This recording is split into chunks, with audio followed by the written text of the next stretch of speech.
បាទសួស្តីបងប្អូនថ្ងៃនេះខ្ញុំខត្រីប្រាជាមួយនឹងប៉េងប៉ោះ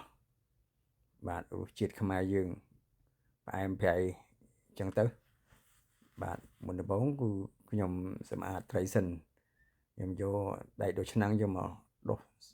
ស្បែកត្រីបាទដើម្បីឲ្យអស់អំអិលហើយបន្ទាប់មកខ្ញុំចាក់អំបិលទៅច្បាច់អំបិលទុកវាដើម្បីកុំឲ្យវាឆ្អាបបាទហើយលាងទឹកវាឲ្យស្អាតអញ្ចឹងទៅហើយទុកវាឲ្យស្រស់ទឹកសិនបាទឥឡូវនេះខ្ញុំចាប់ផ្ដើមខហើយគឺមុនដំបូងខ្ញុំចាក់ប្រេងបន្តិចទៅហើយខ្ញុំដាក់ខ្ទឹមបាទខ្ទឹមក្រហមខ្ទឹមស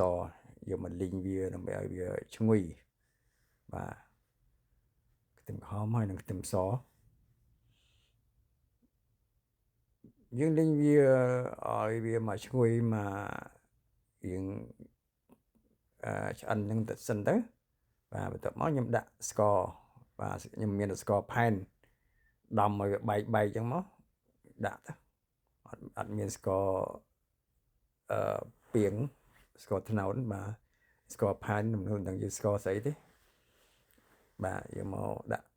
កម្លោចវាសិនយើងបើកភ្លើងតិចតិចកម្លោចវាឲ្យវាឈ្ងុយឲ្យវាយើងសពបនេះទៅកន្លះទៅយើងខ្ញុំដាក់ទឹកថៃប្រហែលជាមួយសភាសិនបងប្អូនដើម្បីឲ្យឈ្ងុយ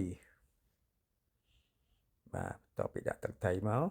យើងដាក់ត្រីចូលត្រីមួយបងប្អូនបាទត្រីប្រាទូចមួយដាក់ឆាវាមកសពឲ្យវាយើងឆ្អិនជាមួយឲ្យវាចូលជាតិជាមួយនឹងជាតិស្ករកំឡោចយើងមិញហ្នឹងសិនទៅបាទ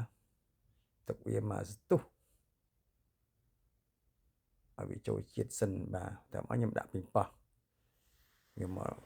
ឲ្យវាចេញទឹកពីប៉ោះទៅឲ្យវាចូលជាតិហ្មងទៅបាទ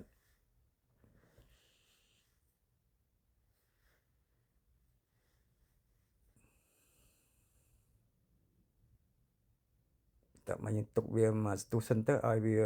ឆ្អិនឲ្យវាងាស់កិច្ចបាទឲ្យចេញទឹកពីប៉ោះជាមួយនឹងត្រីនឹងឲ្យវាចូលជាតិនេះសិនហើយបន្ទាប់មកខ្ញុំថែមទឹកបាទមួយកូនចានបាទហើយក្របវាទុកទៅបាទឲ្យពុះហើយសូមយើងថែមគ្រឿង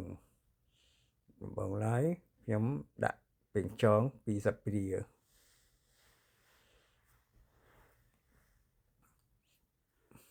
បាទដាក់ប៉េងចងច្រើនតិចដើម្បីឲ្យវាឈ្ងុយដាក់ពីប្រេងចងហើយខ្ញុំដាក់អំបិលបន្តិចហើយជាកន្លះស្ពាបាទដល់ចុងកន្លះចុងស្ពាបន្តិចបាទព្រោះស្ករយើងកំឡោចឲ្យយើងដាក់តែអំបិលហើយថែមទឹកស្អ៊ីវបន្តិចឲ្យវាឈ្ងុយ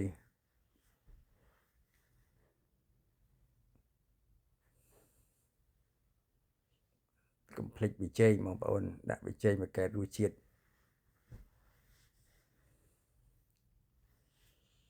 តពីប៊ីចេងមកខ្ញុំដាក់ម្រេចបាទឲ្យវា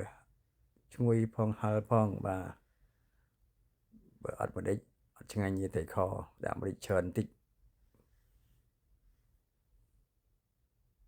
បាទចុងក្រោយនេះថែមទឹកប៉េងប៉ោះបន្តិចឲ្យវាមានជាតិជូរទឹកប៉េងប៉ោះតិចឆ្ងាញ់បាទ